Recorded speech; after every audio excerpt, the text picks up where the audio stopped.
कुल्लू जिला मुख्यालय में भाजपा युवा मोर्चा की ओर से नेशनल हेराल्ड मामले में कांग्रेस पार्टी और गांधी परिवार, राहुल गांधी, सोनिया गांधी के खिलाफ धरना प्रदर्शन किया गया।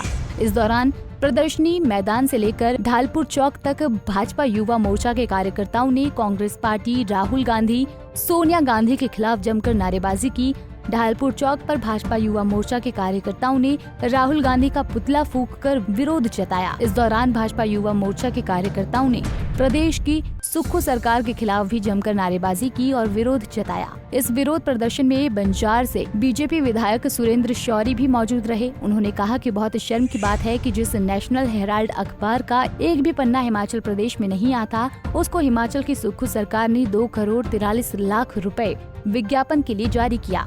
और मुख्यमंत्री ने ये भी बयान दिया कि यह हमारा अपना अखबार है और आगे भी विज्ञापन जारी रहेगा। उन्होंने कहा कि सुक्खू सरकार प्रदेश के लोगों की गाढ़ी कमाई का हिस्सा अपनी पार्टी और अपने दोस्तों में खैरात की तरह बांट रही हैं। ये बहुत ही शर्म की बात है कि जिस अखबार की एक भी प्रति हिमाचल प्रदेश में नहीं आती है, उस अखबार को के लिए विज्ञापन के तौर पर 2 करोड़ 34 लाख रुपया इस प्रदेश के मुख्यमंत्री ने उसको दिया और बड़ी बेशर्मी के साथ ये कहा कि ये विज्ञापन अब आने वाले समय में जारी रहेगा। मैं तो इतना कहना चाहूंगा कि इससे बड़ी शर्म की बात कुछ हो नहीं सकती है और आने वाले समय में जनता इस प्रदेश के लिए सुखविंदर सिंह सुक्खू को इस बात का सबक सिखाएगी कि प्रदेश की गाड़ी कमाई का पैसा जो आप ऐसे लूट रहे हैं, तो आपका हश्र आने वाले समय में इस प्रदेश में क्या होने वाला है वो जनता आपको बताएगी। हम हमेशा से कह रहे हैं कि जब अपने यारों को कैबिनेट रैंक देना हो, उसके लिए खजाना खाली नहीं है। जब सीपीएस इस प्रदेश में भरने हो, उनके पद भरने हो, तब खजाना खाली नहीं है। और लेकिन जब जनता के लिए सारा योजना चलनी है, जिस आम व्यक्ति को लाभ मिलना है, लेकिन तब खजाना खाली होता है। लेकिन बड़े दुर्भाग्य के साथ ये कहना पड़ रहा है कि इस प्रदेश सरकार का आर्थिक कुप्रबंधन इतना कमजोर है कि अपने पर सब लुटाए जा रहे हैं, लेकिन आम जनता की सरकार को कोई परवाह नहीं है। पूरा गांधी परिवार इस कंपनी को लीड करता रहा।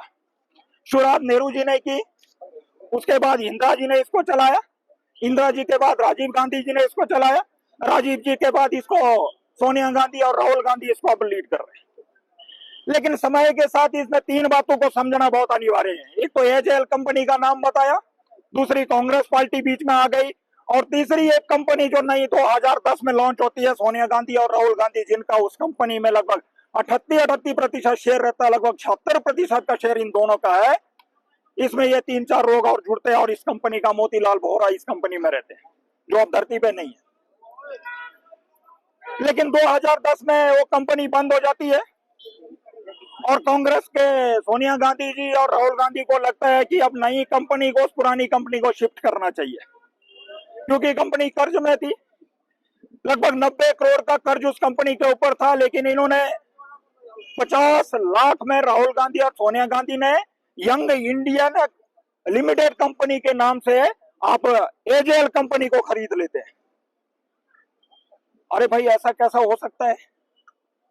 और कांग्रेस पार्टी का इन्होंने जो लोगों के द्वारा फंड इकट्ठा किया जाता है पार्टी की गतिविधियों को चलाने के लिए, अब वो पार्टी किसी दूसरे को बिजनेस करने के लिए लोगों का पैसा कैसे मिसयूज होने दे सकती है?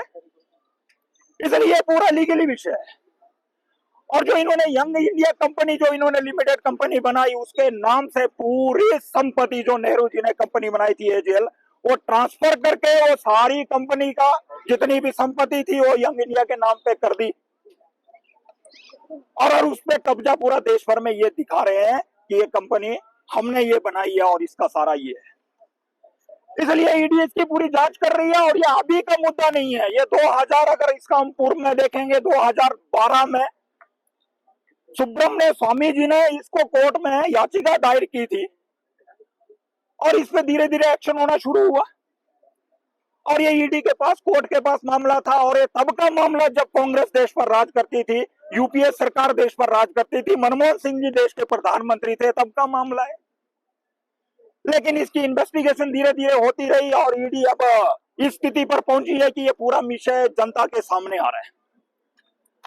और मेरे को दुख इसलिए होता है कि ये देश का पैसा, एक तो कहते हैं कांग्रेस ने देश को आजादी दी, क्या ये ऐसी आजादी दे रहे हैं कि आजादी से पहले भी ये देश को कंपनियां बनाकर, कैसी कंपनियां, जैसे अंग्रेजों ने ईस्ट इंडिया कंपनी बनाकर भारत पर शासन किया था, ऐसी कंपनियां बनाकर देश को लूटना चाह रहे हैं ये। और पूरे कानून व्यवस्था को ध्वस्त करते हुए उस कंपनी की सारी संपत्ति को यंग इंडिया के नाम पर ट्रांसफर करके ये अपना मालिकाना हक जता रहे हैं। इसलिए वो संपत्ति देश की है, हम सब की संपत्ति है। और दुर्भाग्य का विषय, वो अखबार चली कि नहीं चली। अब नेशनल हेराल्ड अखबार आपके पास आई क्या अंग्रेजी में, कभी आप लोगों ने भी देखी हो? उसका कोई पता नहीं वो छपी कि नहीं छपी। नवजीवन अखबार न्यूज़पेपर कभी छपा कि नहीं छपा, उसकी कोई जानकारी नहीं है। और जो तीसरी जो इन्होंने उर्दू में न्यूज़पेपर छापा कौमी आवाज करके, उसका कोई पता नहीं है। और दुनिया भर के विज्ञापन के नाम से इन्होंने देश को लूटने का काम किया, कंपनी के नाम पे पैसा इकट्ठा करने का काम किया। और बहुत दुख और दुर्भाग्य का विषय तो तब हो जाता है जब हिमाचल की प्रदेश सरकार, सुक्खू सरकार की भी लगभग 2 करोड़ से अधिक का जो विज्ञापन इस नेशनल हेराल्ड के नाम से वो करते हैं, तब दुख होता है। अरे भाई, वो अखबार हमने कभी पढ़ी नहीं है, तो कांग्रेस का नाम सुनते ही घोटाले की बू आती है। ये पहला घोटाला नहीं है, अनेकों घोटाले इन्होंने किए। इसलिए जनता पूछना चाहती है कि ईडी इस जांच का स्पष्टता से साथ जांच करे और जल्दी से जल्दी इसकी जांच हो। लेकिन दुर्भाग्य की बात है कि कांग्रेस के लोग एक तो चोरी करेंगे, ऊपर से सीना चोरी। यही कांग्रेस के लोग, जब इनको लगा कि इनके घोटाले का भांडा फूटने वाला है, तो इन्होंने पूरे देश भर में धरना प्रदर्शन शुरू कर दिए। अरे भाई, आप ही चोरी करेंगे, चोर मचाए शोर, आप चोरी करेंगे फिर आवाजें भी मारेंगे कि मोदी जी ईडी को इनके पीछे लगाया। अरे 2012 का केस है, ईडी अपना काम कर रही है, वो जानकारी ले रही है, सुप्रीम कोर्ट इस मामले में पूरा देख रहा है।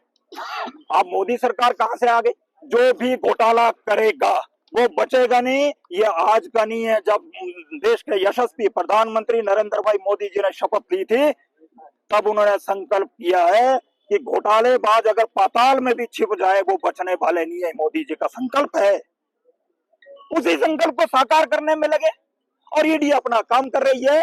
इसलिए आज यहाँ सैकड़ों संख्या में पहुंचे युवा साथी, बाकी हमारे सीनियर लोग।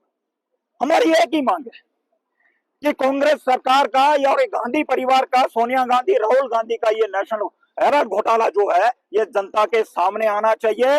आखिर वो दूसरी कंपनी, एजेएल कंपनी की सारी संपत्ति यंग इंडिया के नाम पे अपने कब्जे में लेने का प्रयास जो कर रहे हैं, ये देश की जनता पूछना चाहती है और ये होना नहीं चाहिए।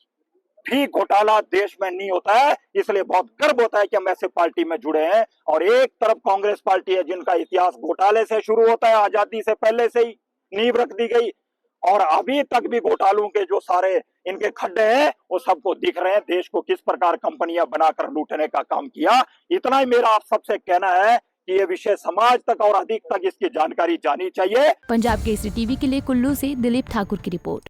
हमसे जुड़े रहने के लिए हमारे YouTube चैनल को सब्सक्राइब करें और नई वीडियो की नोटिफिकेशन के लिए बेल आइकॉन को दबाएं। अगर आप ये वीडियो Facebook पर देख रहे हैं तो लाइक जरूर करें और ज्यादा से ज्यादा शेयर करें। इसी तरह के और भी अपडेट्स के लिए फॉलो करें हमारा Instagram पेज himachal.ke।